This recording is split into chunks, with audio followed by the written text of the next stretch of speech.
Hello friends, I am Dr. Harsha Suryavanshi, Assistant Professor from Sri Shivaji Law College, Parbhani, Maharashtra. In this video, we are going to see provisions regarding place of suing. Place of suing in simple words means venue of the suit. That means where the suit will be instituted.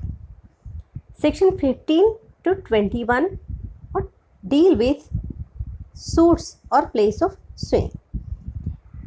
Section 15 of the code deals with general rule regarding choice of forum. What it says that every suit shall be instituted in the court of the lowest grade, and such lowest grade court must be competent to try the suit.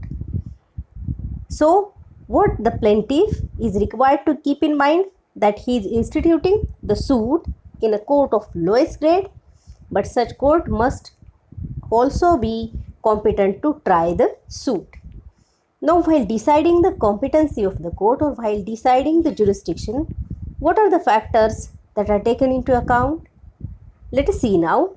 The first one is pecuniary jurisdiction. Pecuniary jurisdiction, it depends upon valuation of subject matter of suit. Now, who does the valuation? It is the plaintiff who decides valuation of his suit. But keep in mind, the plaintiff cannot overvalue or undervalue his suit. The next thing that must be taken into account while deciding place of suing is territorial jurisdiction. The third thing is jurisdiction as to subject matter. That means the subject matter of the suit. For example, if the subject matter of suit is a matrimonial dispute, in such case, the lowest grade competent to give the relief is family court. Now let us see why we focus on court of lowest grade. Why the plaintiff shall institute a suit in the court of lowest grade? The first reason is to prevent courts of higher grade from overburdening. Again, it is convenient for the parties as well as witnesses to attend the court which is nearest to them. Keeping in mind these two objects, the rule is that suit shall be instituted in the court of lowest grade competent to try the suit.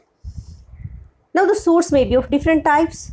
Suit may be regarding immovable property. It may be regarding movable property. Now, let us see about suit for immovable property. Section 16 of the code deals with suits regarding immovable property.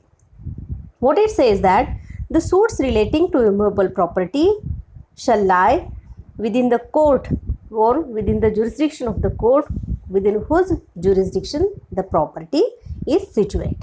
That means where the immovable property is situated, that court will have jurisdiction to try the suit regarding immovable property. As regards recovery of movable property under distraint or attachment is concerned, the suit shall be within the jurisdiction of the court where the immovable property is attached. For example, if growing crop is to be attached, in such circumstances where the land is situated, that is taken into account. Now, let us see what are the suits of immovable property. Suit for recovery of property or immovable property more particularly is a suit of immovable property. Such suit may be with or without rents, or it may be without profits. Suit for partition of immovable property is a suit of immovable property.